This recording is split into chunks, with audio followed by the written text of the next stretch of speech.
Hello friends, welcome to my home kitchen. आज आम बनैबा सागु खिचुड़ी जोटा आपण ओषा व्रत भी खाई परिबे। जो माने रुटी परोटा सागु बनै खाई पड़छन्ते से माने रेसिपी को 10 मिनिट रे रेडी करिके खाई परिबे। चलंतु बनैबा सागु खिचुड़ी। सागु खिचुड़ी पे मु एठी नेइची 2 घंटा रु अधिक भिजा हेतिबा सागु, किछि कटा टमाटर, कटा आलू, भृषण पत्र, कटा कंचा लंका। चलंतु बनैबा एबे। फर्स्ट पैन बसे आपण तेल नेबे। तेल गरम होई आसले सेथिरे जीरा नेबे, कटा कंचा लंका नेबे, किछि भृषण पत्र नेबे, तापरे कटा होइतिबा आलू को सेथिरे नेबे, फ्राई करिवे।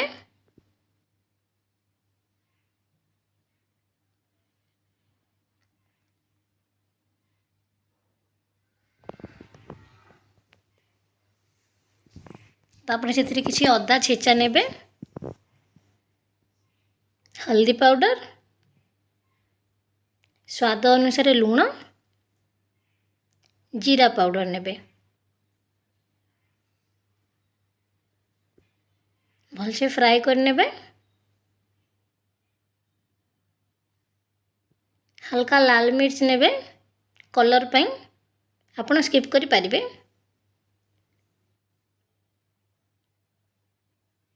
एठी हमें आलू को 2 मिनिट छाड़ी दबा गोड़ी की सिझिबा पई। आलू टिके हल्का सिझी आसीची। कटा टमाटर नबा।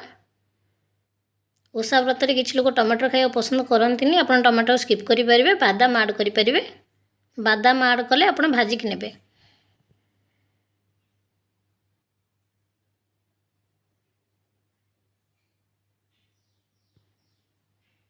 ताको 2 मिनिट छाड़ी दबा। एबे हेई जाईची, आलूटा सिझी जाईची। रखा होइथिबा सागु को नबा। सागु को आपण छाणी कि नेबे जेमति सागु रे पानी न रुहे। तापर ताको भल से मिक्स करके हमें फ्राई करिबा। आपण एठी 5 मिनिट भलिया फ्राई करिवे जेमति सागुटा मिसी जबो ता संगे।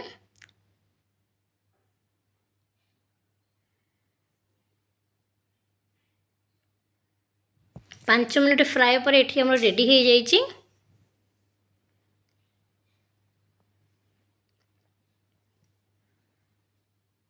लेंबू फाळे नबा हमें। लेंबू फाळे को ता ऊपर आपण चुपुड़ी नेबे।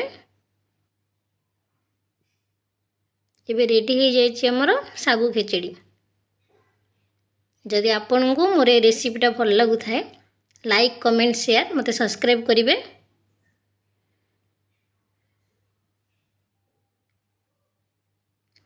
एबे रेडी हे जाईची हमर सागु खिचड़ी। हर हर महादेव।